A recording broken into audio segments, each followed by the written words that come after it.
Nah, oleh karena itu mahasiswa tentunya punya ide, punya pengetahuan, punya keterampilan yang cukup mumpuni untuk kemudian menggerakkan situasi, kondisi, atau dengan istilah lain menjadi lokomotif untuk sebuah kemajuan. Oke. Salam waras. Ya mungkin langsung saja memberikan beberapa pertanyaan secara garis besar.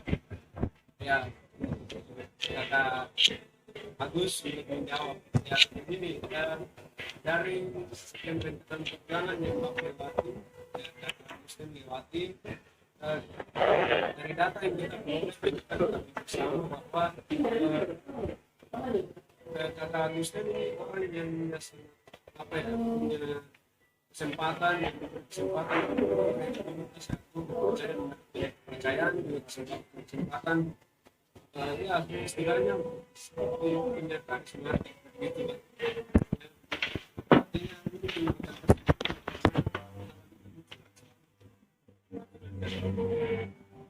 tapi pasti di balik pemikiran itu ada satu perang kendala yang kami mau tanyakan, bisa diseringkan kepada kami sekalian. Apa sih kendala atau pengalaman yang mungkin ya sangat menimpa ada dalam perkembangan, mungkin di tingkat mana bisa diseringkan, dan sekaligus dengan apa yang membuat akan bangkit kembali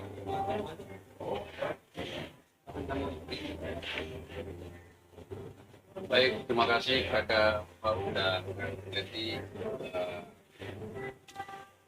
Pertama-tama saya sampaikan kembali salam usia buat Direktur Kodema dan kawan-kawan yang pertama melakukan meeting dengan berbagai kawan-kawan dalam zona diskusi dan terima kasih Pak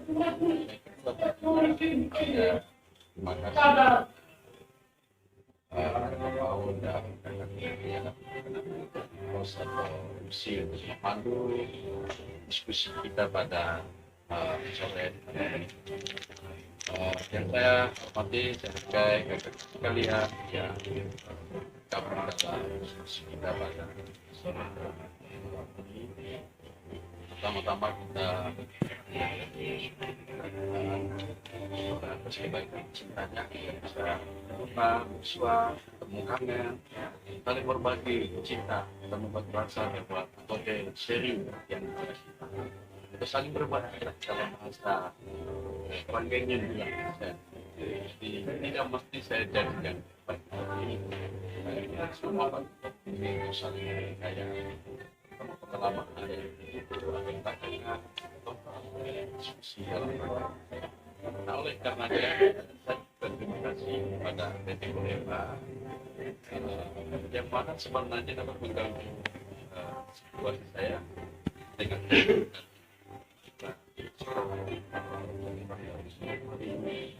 tapi saya senang dan apa namanya ruang yang dan ya saya apresiasi pada saya bisa memberikan saya ruang yang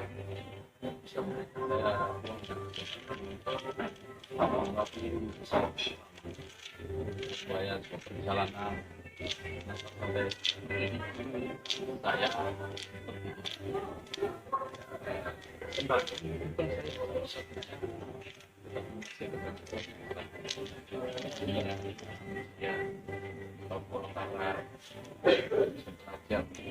banyak dari orang-orang apakah bisa mengapa pada satu titik tertentu dia begitu sulit tapi dia bisa bangun terbangkit lagi. Nah, pengalaman yang saya ceritakan mudah-mudahan kurang lebih pada akhir cerita nanti bisa membantu, memperkaya, tapi juga memotivasi, membangkitkan, menggerakkan kakak-kakak sekalian, terutama adik-adik mahasiswa untuk harus konsen, harus fokus pada visi atau tugas utama adalah kuliah, dan kuliah. Nah, oleh karenanya di sini tidak ada forum benar salah. Di sini juga tidak ada forum yang maha guru dalam tanda petik. tapi kita saling share, tapi akan dipandu oleh kakak MC mereka, kakak Paul dan kakak Toreti. Topik yang dikasih ke saya adalah terkait dengan mahasiswa dan berorganisasi, tapi lebih kepada membagi pengalaman. Tapi saya juga disodorkan oleh PT Kodepa terkait dengan TOR. Tor ini kan memandu kita agar arah diskusi kita, fokus seri kita pada sore hari ini tidak keluar dari apa yang disampaikan oleh PT Kodepa melalui aras atau arahan atau share yang diarah oleh kakak MC, kakak Paul, dan kakak Koreti. Nah, temanya adalah, dapatkah kita berorganisasi tanpa mengabaikan kuliah? Nah, saya pengen cerita sedikit kepada kaula atau kaum milenial saat ini yang tergabung dalam webinar kita sore hari ini. Kalau orang kemudian menceritakan atau kita membaca tentang kata mahasiswa. Nah, kata mahasiswa ini kan pesannya mendalam yang dapat memotivasi kita semua untuk bagaimana semangat belajar. Sebab tidak semua orang, tidak semua pribadi tentunya bisa memiliki kesempatan untuk menjadi seorang mahasiswa dan mengenyam bangku kuliah. Karena itulah mereka dan kalian, kita dan mereka bisa menjadikan mahasiswa sebagai kata pemotivasi, kata yang menggerakkan. Nah, kalau orang kemudian dalam halayak ramai atau publik, orang mendengar kata mahasiswa yang ada di benak mereka itu, tentunya kita adalah mereka mengatakan begini, mahasiswa itu kan dengan menempuh bangku pendidikan kuliah. Selain itu, seringkali mahasiswa identik dengan orang yang kritis, pemikiran yang kritis, analisis yang kritis, tapi analisis juga yang cukup baik. Sebab itu, maka mahasiswa juga disebut sebagai agen perubahan atau change of agent, atau agen perubahan di tengah masyarakat bangsa. Tidak mengherankan kakak-kakak sekalian, jika kita cukup familiar dengan peran serta mahasiswa untuk masyarakat melalui berbagai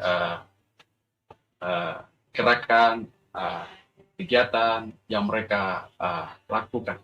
Selain itu, tentu ada banyak sekali kesempatan yang kita peroleh sebenarnya saat masih menjadi mahasiswa. Seperti misalnya mengembangkan kemampuan diri sendiri, tapi juga dalam kelompok, dalam paguyuban, dan lain sebagainya.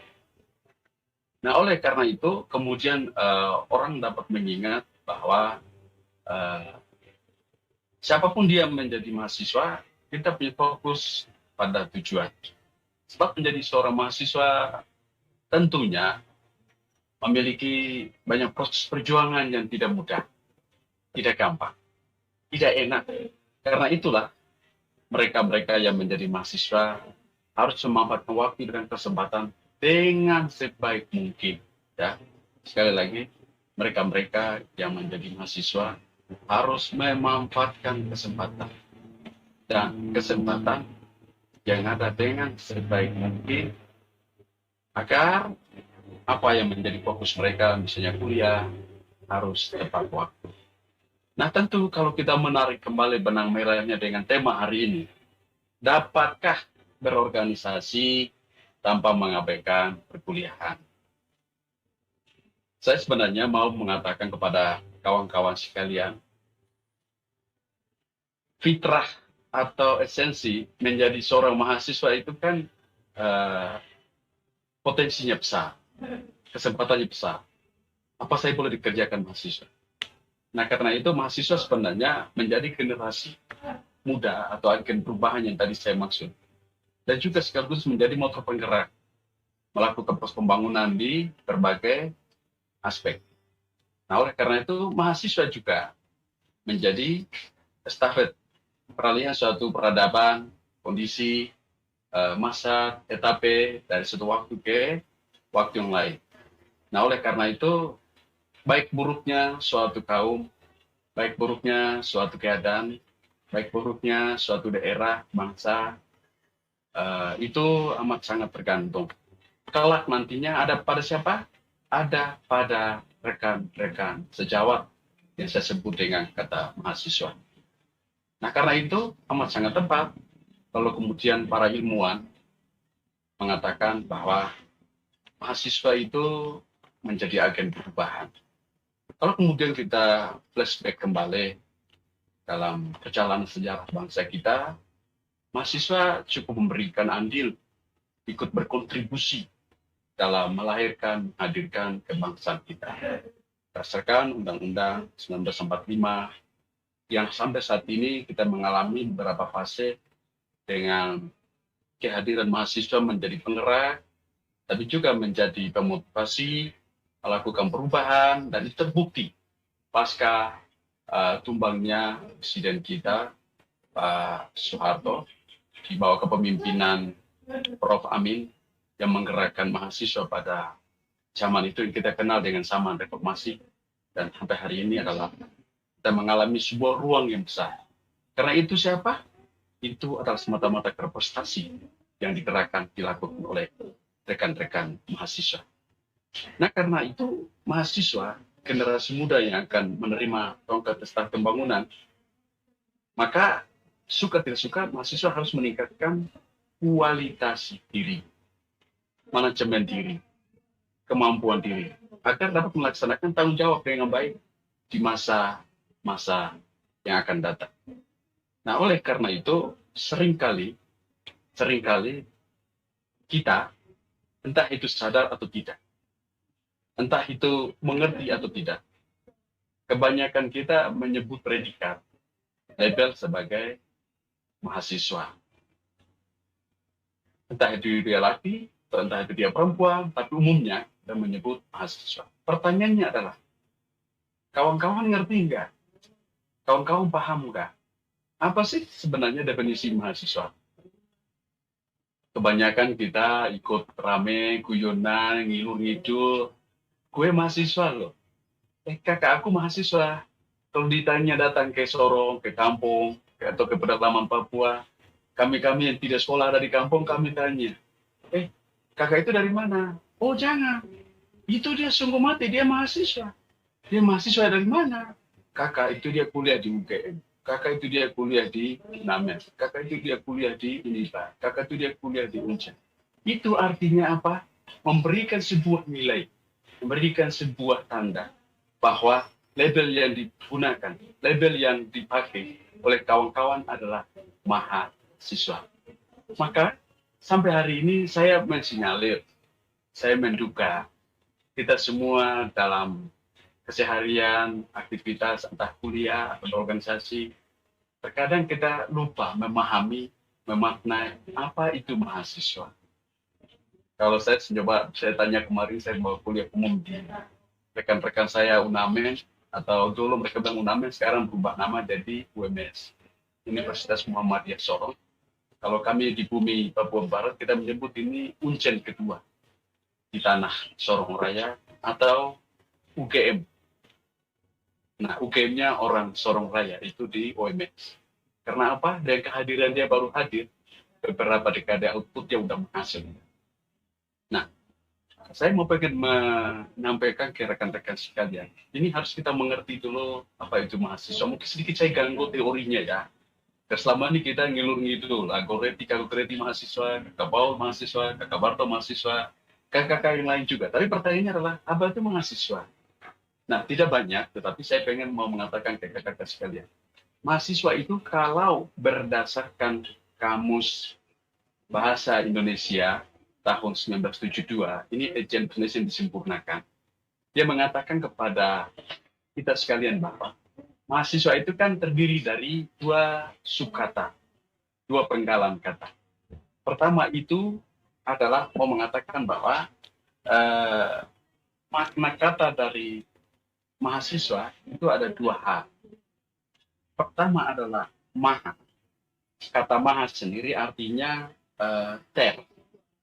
Kemudian kedua siswa artinya pelajar. Maka kalau digabungkan jadi satu kalimat, terpelajar. Sederhana kan? Kalau ditanya, kalian mahasiswa? Mahasiswa itu apa? Ya terpelajar. Kan simpel kan ngertinya. Ayo, nah sekarang kita lihat apa saja yang ada di balik perjalanan kata terpelajar itu. Nah, kalau kemudian kita hubungkan korelasinya dengan tema atau topik yang sementara ditawarkan oleh PT Kodebak kepada kita sekalian sebagai peserta webinar pada sore malam ini, kalau dikaitkan dengan diskusi kita adalah dapatkah berorganisasi tanpa mengabaikan perkuliahan kita. Nah, sebenarnya saya mau menunjuk beberapa hal saja.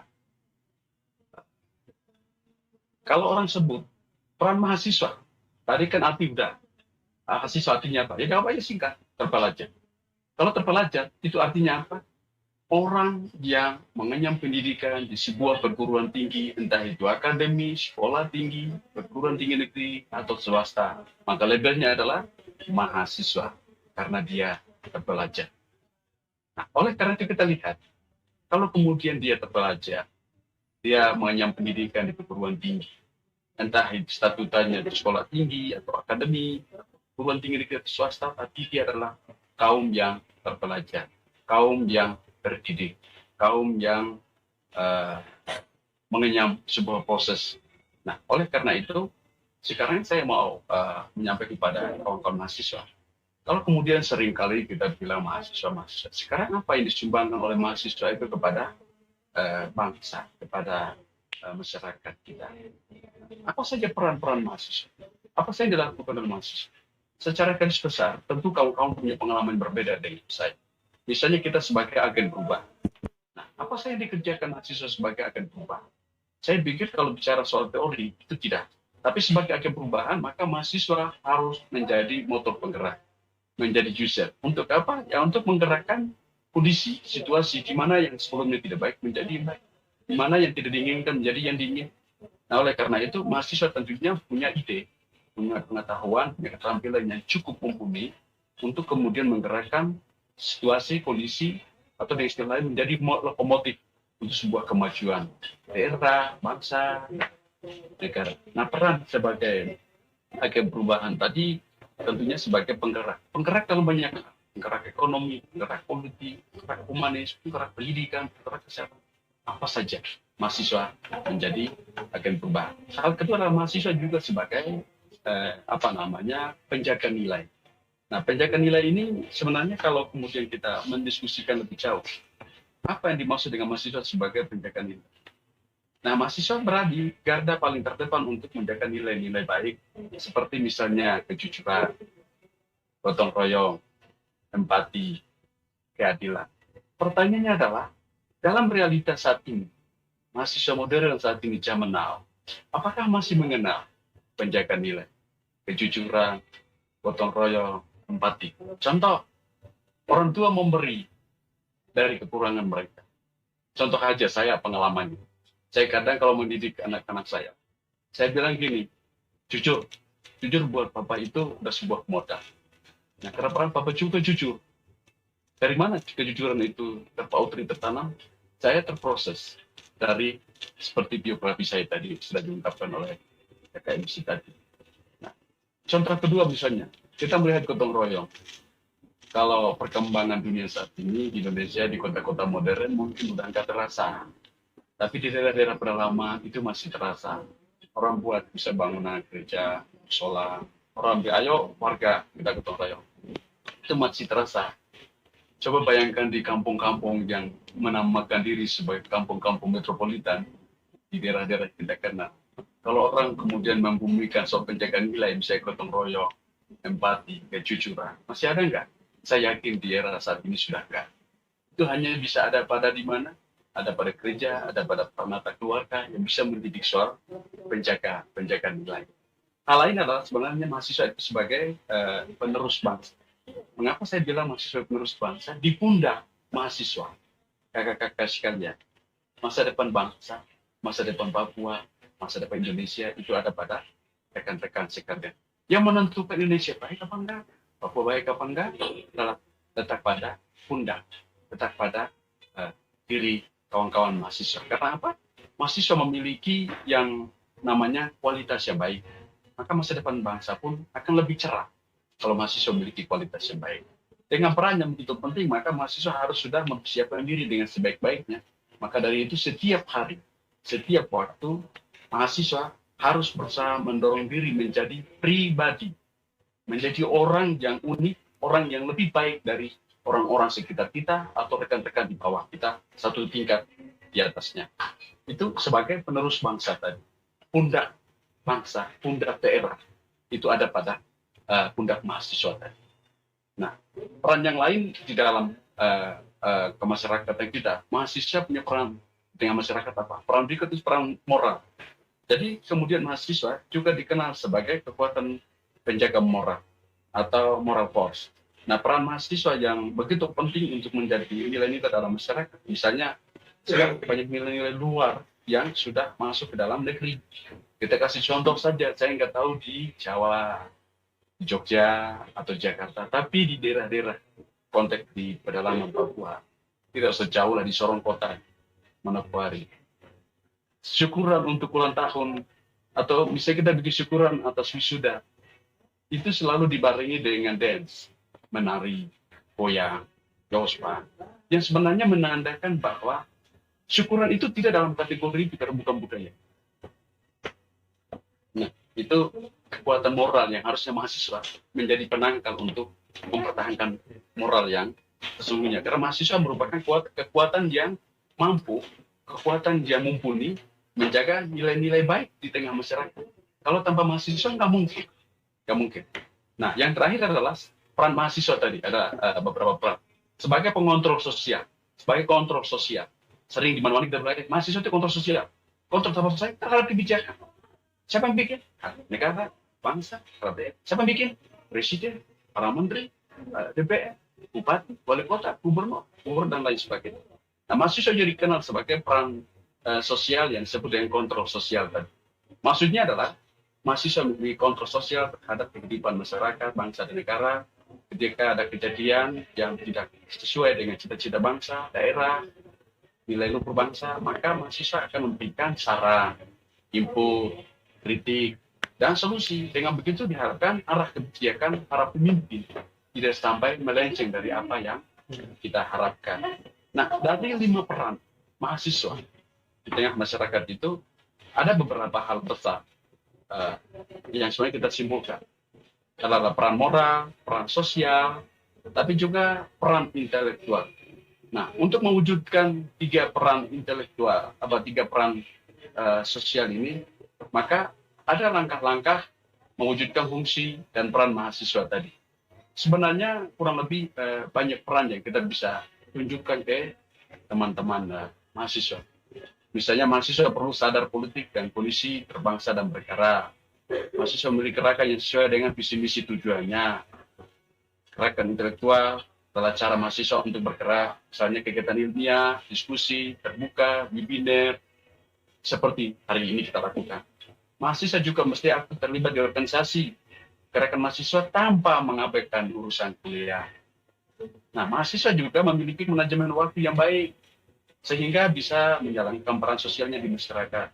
Tanggung jawabnya pada orang tua dan pada diri sendiri.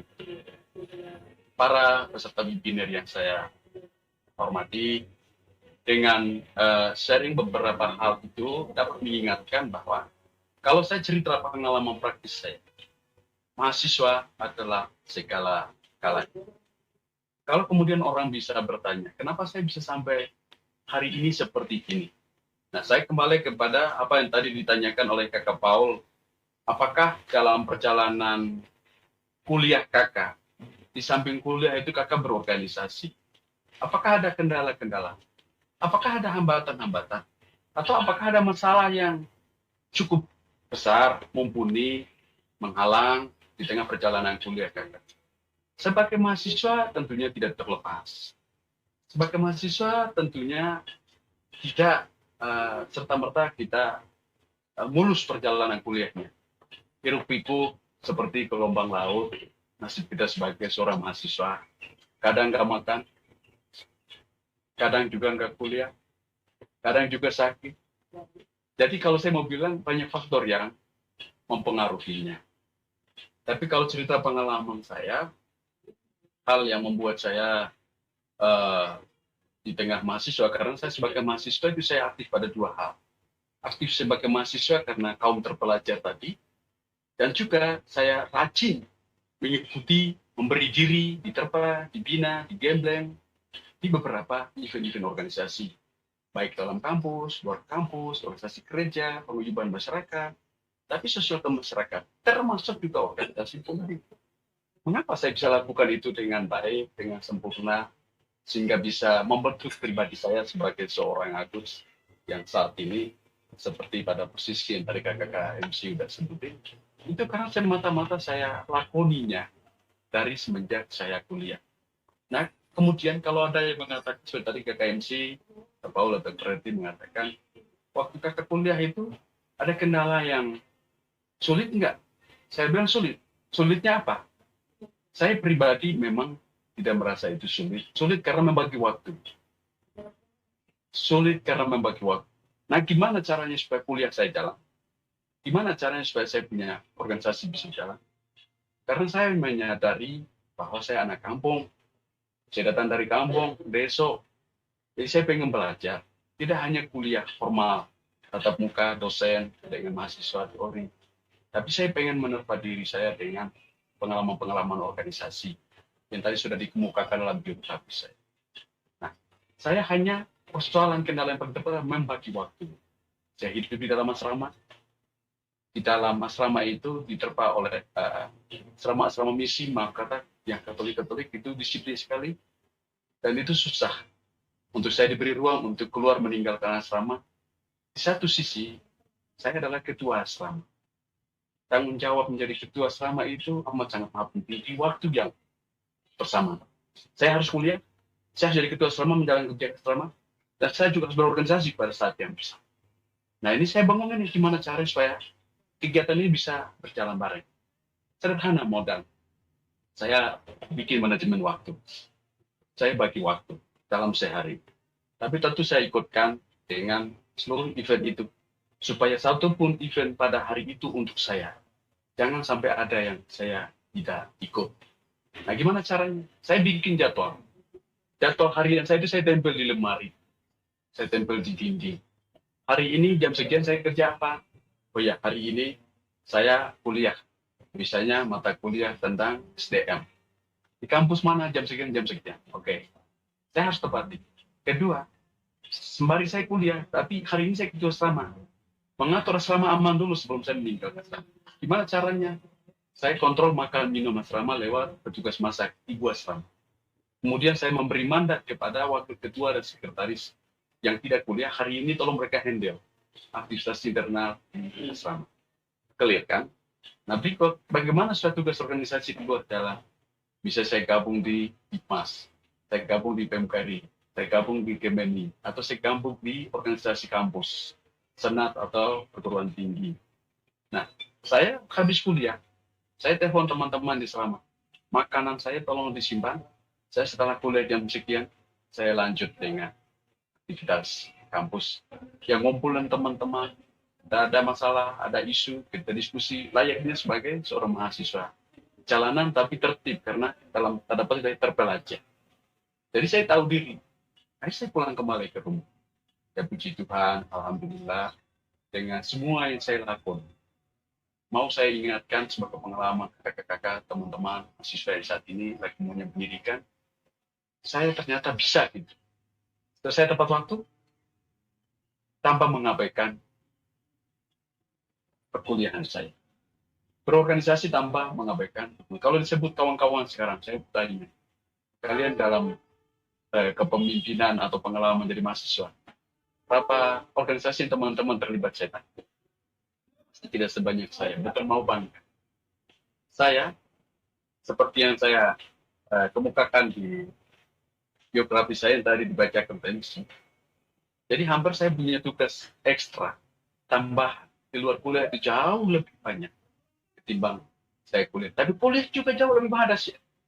Nah, tinggal kembali saya bikin manajemen waktu dan mendisiplinkan gitu. Saya tidak bisa mengabaikan satu karena dua-duanya saya butuh pada saat yang bersama. Karena seperti awal tadi saya kemukakan dalam sharing testimoni, menjadi mahasiswa itu tidak selamanya. Tapi kita pernah menjadi ex atau mantan mahasiswa. Karena itu kawan-kawan, jangan lengah, jangan mengabaikan, jangan membenci ketika Anda saat ini menjadi mahasiswa. Manfaatkanlah sebanyak mungkin waktu. Habiskanlah sebanyak mungkin waktu. Ganggulah sebanyak mungkin waktu. Untuk apa? Memberi makna sebagai mahasiswa. Kuliah jalan, berorganisasi jalan, kumpul-kumpul jalan, action jalan, apapun leader jalan. Semua harus jalan. Sehingga pada waktunya berorganisasi tanpa harus mengabaikan kuliah. Contohnya saya mengakhiri kuliah tanpa mengabaikan organisasi, sebaliknya berorganisasi tanpa juga mengabaikan kuliah. Ya, puji Tuhan, saya bisa selesai S1, saya bisa selesai S2, dan bisa sampai seperti ini. Keluar dari S2, saya kemudian ngajak, bukan berarti saya tidak berorganisasi.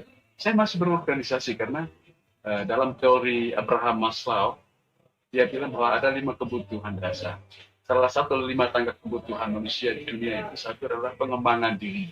Sekalipun saya jadi dosen tenaga edukasi di kampus, saya juga harus menerpa diri saya. Saya ikut bergabung di beberapa organisasi.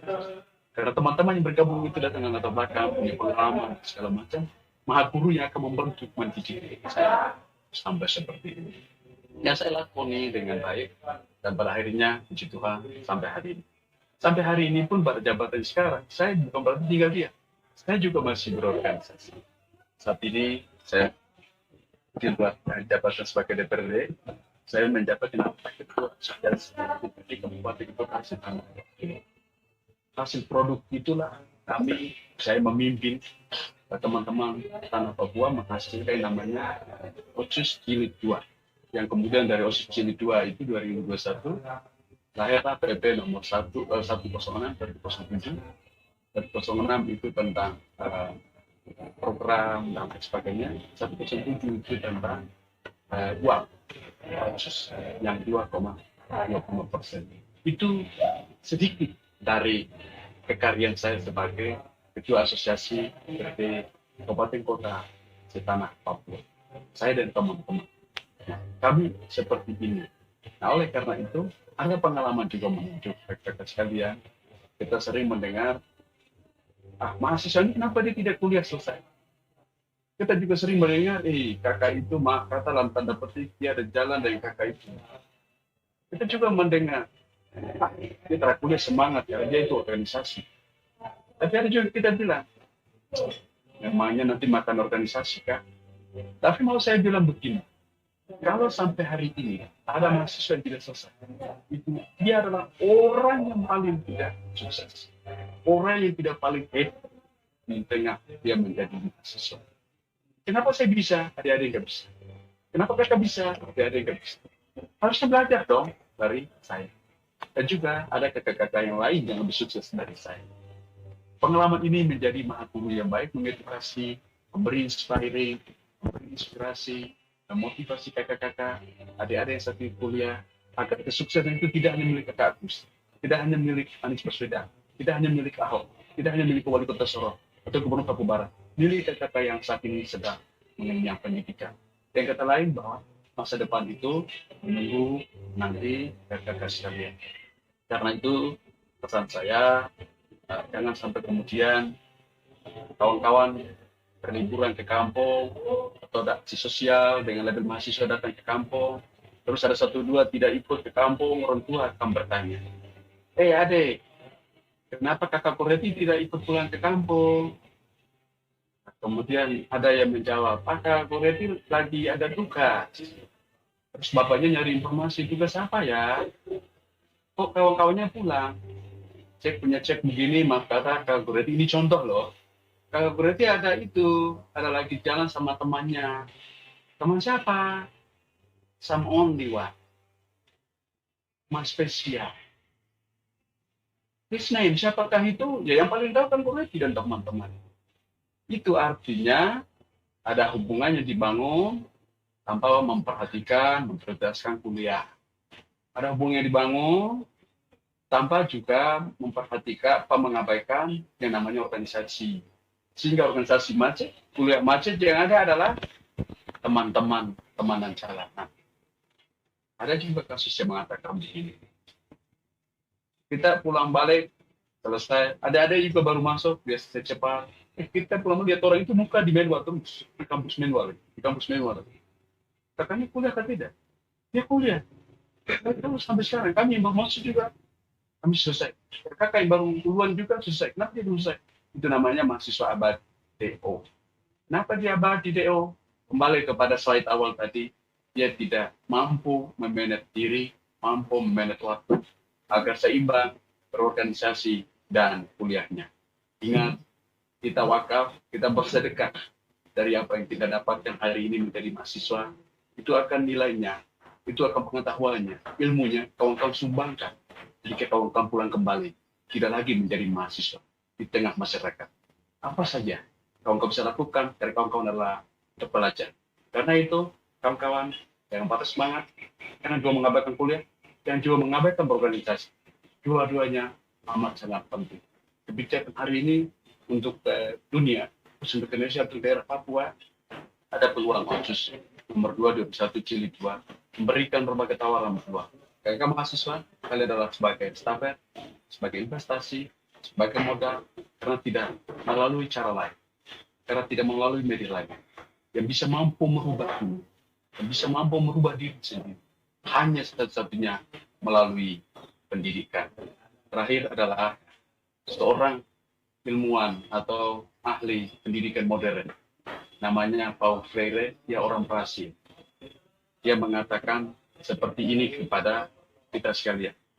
Pendidikan bukanlah akhir daripada sebuah proses, tapi pendidikan adalah sebuah fase, sebuah perjalanan, sebuah etape. Artinya apa? Kita setelah wisuda bukan berarti akhir dari seluruh pendidikan. Itu diingatkan oleh Paulo Freire. Nah, karena itu, kawan-kawan yang menjadi mahasiswa harus betul-betul mencamkan apa yang hari ini kita sharing, agar jangan sampai kemudian menyesal di kemudian hari ketika melihat teman-teman angkatannya yang kemudian menjadi orang hebat, menjadi pionir-pionir hebat, menjadi pemimpin-pemimpin yang terkemuka di tanah Papua, Indonesia, dan bangsa dan negara. Bangsa negara ini memakai orang-orang yang berkredibil baik, moralitas baik, integritas baik, attitude baik. Semua ini baik diperoleh dari mana? Kuliah dan berorganisasi. Kuliah itu disampaikan teori. Organisasi itu teman-teman mempraktekkan apa yang teman-teman dapat di bangku kuliah. Agar berimbang antara organisasi tanpa mengabaikan kuliah, atau kuliah jalan, organisasi jalan, tepat dan selesai pada waktunya.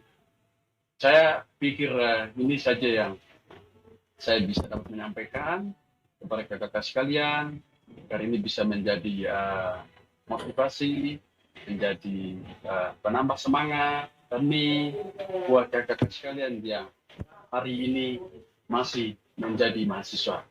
Ada pepatah kuno yang mengatakan, mengakhiri kata-kata saya, menjadi mahasiswa tidaklah mudah.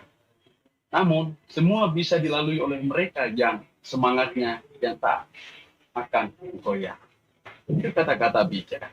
Ada juga yang mengatakan seperti ini. Jangan takut bertemu kegagalan, karena keberhasilan menunggumu di depan mata. Jangan juga menunggu kesempatan datang padamu, tapi jemputlah kesempatannya. Demikian, lebih dan kurangnya, terima kasih. Waktu saya kembali. Luar biasa, terima kasih untuk Kakak Agustinus yang sudah men-sharingkan pengalaman sekaligus memberi pemahaman kepada kita sekalian, kepada pemirsa, sobat-sobat yang berkesempatan mengikuti meeting ini. Salam waras.